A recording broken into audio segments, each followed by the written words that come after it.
Hi guys, for this look we're going to be using the Yegi Mega Volume lashes in lengths 12, 14, and 17.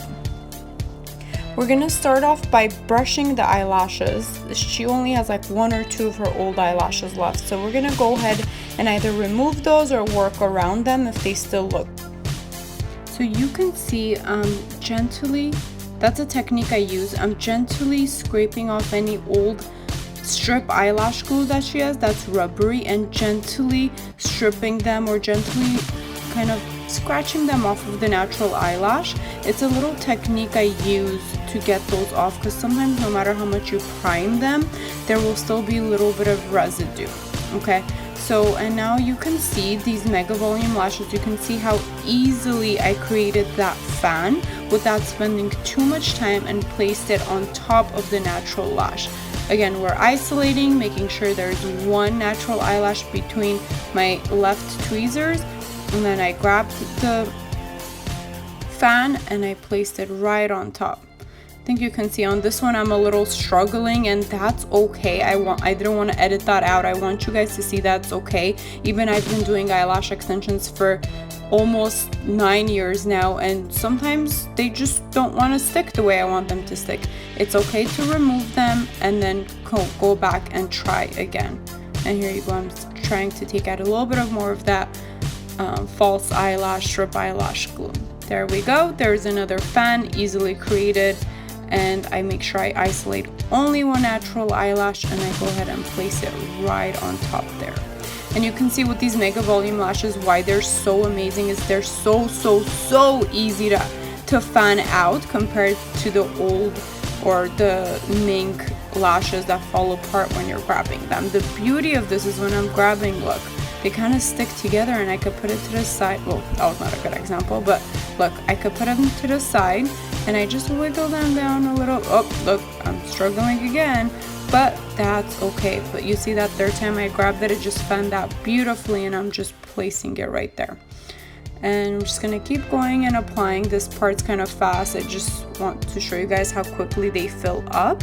And the reason why I show you when I struggle is because that's real. You know, I want you guys to see that it happens to even the best eyelash experienced technicians, and it's okay for you to just take a deep breath and try again.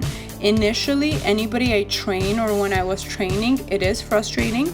It may not work, but the main thing is don't give up. Honestly, if you feel like you're getting frustrated when you're practicing, it's normal. Everybody goes through it. Just pause, take a deep breath, and try again, literally.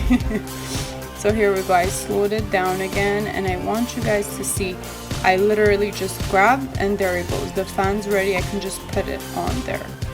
Okay, just watch how I'm grabbing. Very easily grab and the fan's ready. Okay, and I will try to do another video within this few days so you guys can see just the grabbing part zoomed in, to really see how easy it is to do it this way. And I've gotten amazing feedback, so it's not just the way I'm picking them up. Even somebody who's never done volume fans before, they're able to make these fans after couple tries. Okay, watch. We're isolating and there it goes.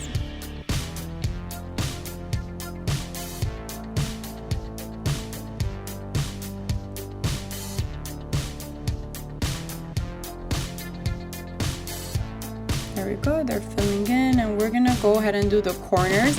Everybody knows how difficult it is to do the corners, but with this taping technique, I found it to be a lot easier. Oh my god, there's so much I want to share with you guys. But I will do another video to show you how I tape just the corners separately to make sure you get all those little baby hairs. Okay, let me zoom in so you guys can see how fluffy they look. And what I'm actually doing with this style, I used the lengths 12, 14, but I'm also using the 17s in between, just mixed all in there to create those long wispy ones. Do you see that? Then even with the mirror, you see how good they look. They just look wispy, and you know, you don't have to follow all the rules to do one size after another. You can get creative and mix in those 17s. Look at that, it looks good. It looks like a strip eyelash. but more on the natural side because that's what she wanted. She wanted them to look full but yet not crazy dramatic. So you see that little long pieces in there, those are the 17s. And if you look closely in the video, you can see that they don't really stick out ugly, they look good. Please subscribe and follow. I love you guys. Can't wait to share more. Bye.